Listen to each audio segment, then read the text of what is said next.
देखिए आज हार्ट के बारे में पूरा स्टडी करना है। कंप्लीट मैंने आपके सामने एक फिगर बना रखा है। इस फिगर से ये समझेंगे कि हार्ट कैसे वर्क करता है, कैसे काम करता है, हमारा जो हृदय है, दिल है, कैसे काम करता है। इसी के बारे में हमको देखना है कि एक्चुअल में क्या है। चलिए देखिए,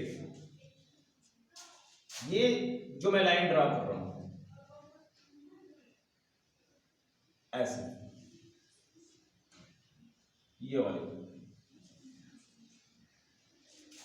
ये पूरा मसल की बनी हुई है। मसल का मीन्स मांसपेशी, यानी ऐसी कोई ऑर्गन जिसमें कोई बोन्स ना हो, कोई हड्डी ना हो, ऐसी कोई अंग जिसमें कोई हड्डी ना हो, वो पूरा ऑर्गन हमारा मसल वाला होता है। ठीक है, अब ये तो समझ गए हम। अब इसमें देखिए कि ये चीज मैं कोई ड्रॉ कर रहा हूं, फिर ये ड्रॉ कर रहा हूं, वैसे मैं ये ड्रॉ कर रहा हूं। ये देखिए क्या कर रहा है, ये इस पूरे हार्ट को ये अलग अलग पार्ट में ये डिवाइड कर रहा है, अलग अलग भाग में ये बांट रहा है। तो इनका नाम क्या है? इनका नाम है सेप्टम। इनका नाम है सेप्टम। अब देखिए ध्यान से, जब ये अलग अलग भाग में डिवाइड कर रहा है तो ये चेम्बर के फॉर्म में होता है। किसके फॉर्म में होता है? चेम्बर। ये कितने कितने इसके चेम्बर हो रहे हैं? 1 2 3 4। यानी कि ये वाला है first chamber, second, third, fourth. ठीक है, जो मैंने आपके सामने ये लिख रखा है। ठीक, इस साइड में ऊपर वाला जो है, ऊपर वाला जो चेम्बर है, ये फर्स्ट वाला, इसको बोला जाता है राइट अट्रियम। इसको क्या बोला जाता है? Right atrium.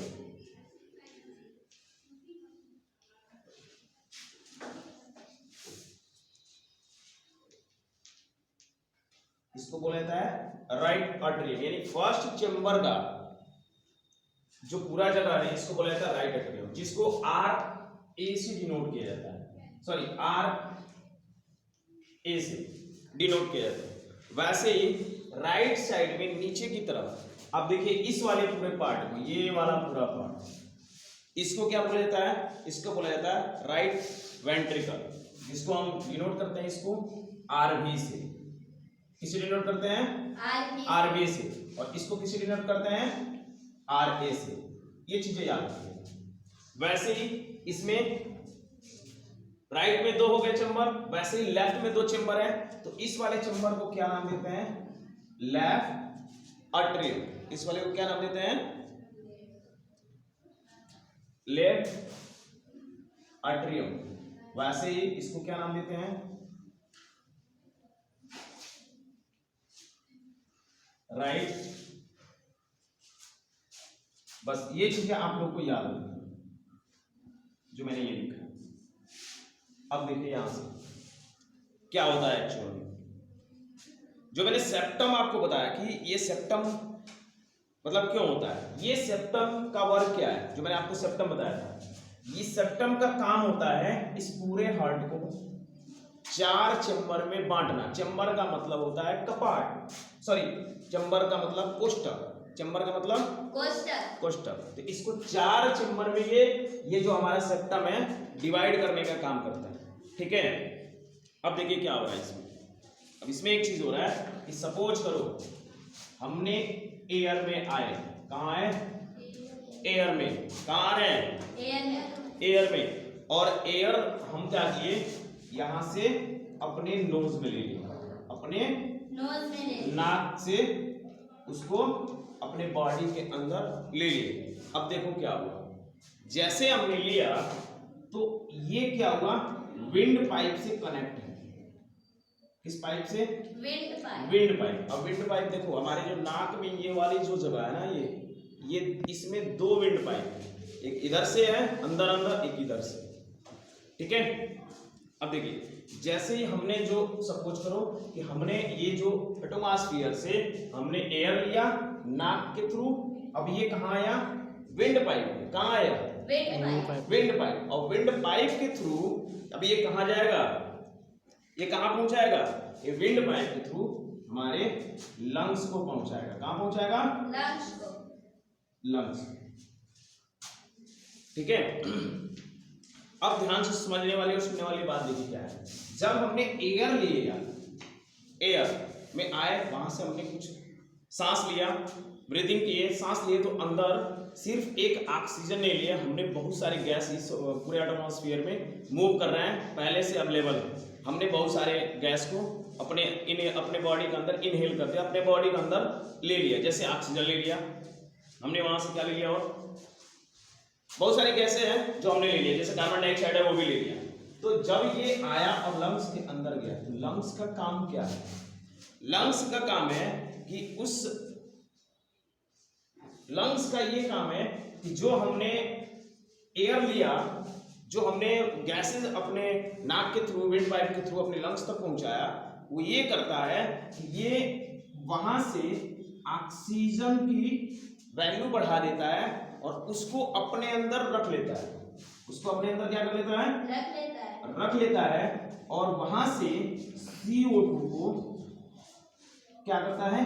आउट कर देता है, यानी कि बाहर की तरफ निकाल देता है। ठीक है, कोई दिक्कत है? ठीक, अब आपसे एक क्वेश्चन हम पूछ रहे हैं, आप लोग बताइएगा कि ब्लड में सिर्फ O2 सॉल्युबल होता है, ब्लड में सिर्फ O2 यानी कि ऑक्सीजन घुलनशील होता है, ऐसा क्यों? आखिर में ऐसा क्यों ब्लड के अंदर ऑक्सीजन घुलनशील होता है? तो इसका आप लोग को आंसर करना है, या आप लोग आप खुद बताइएगा। अब देखिए क्या होता है, ब्लड के अंदर क्या होता है? ब्लड के अंदर हीमोग्लोबिन होता है। ब्लड के अंदर क्या होता है? हीमोग्लोबिन।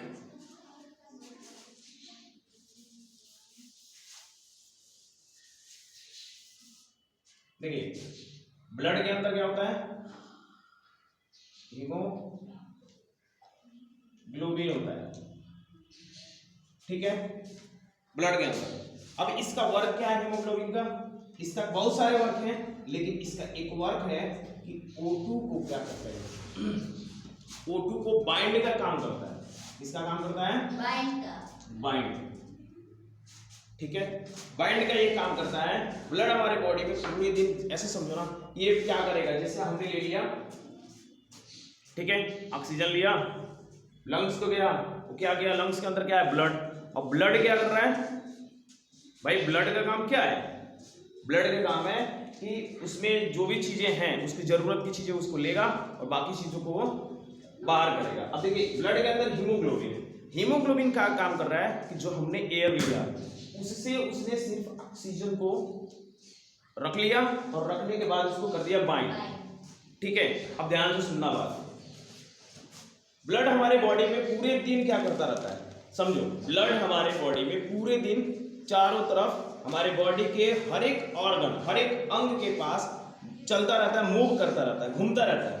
ठीक है ना, ध्यान से सुनना। ब्लड हमारे बॉडी में पूरे हमारे शरीर के अंग तक पूरी तरह पहुंचता रहता है। अब होता क्या है वहां पे कि हमारी अंग किससे बनी है? छोटी छोटी कोशिका यानी सेल से बनी है। ठीक है, अब ध्यान से सुनो क्या होता है। जब हमारी जो सेल है, ठीक है, अब ये जो सेल है, ठीक, इनके पास क्या है भाई? ग्लूकोज। इनके पास क्या है? ग्लूकोज है। ठीक, जैसे ही हमारे बॉडी में हम पहले से हमारे सेल के पास क्या है भाई? ग्लूकोज। अब हुआ क्या कि जैसे हमने लिया ऑक्सीजन लिया, जैसे जो मैंने एयर लिया था, उसने हीमोग्लोबिन को क्या किया? वहां से पूरा उठाया और ये बाइंड करके किसके पास पहुंचाया भाई? अंग के पास पहुंचाया। और जो अंग किससे बना है? सेल से बना है। और सेल क्या है? हमारी छोटी कोशिका है। अब जैसे ही इनके पास पहुंचेगा, अब कौन पहुंच रहा है? ब्लड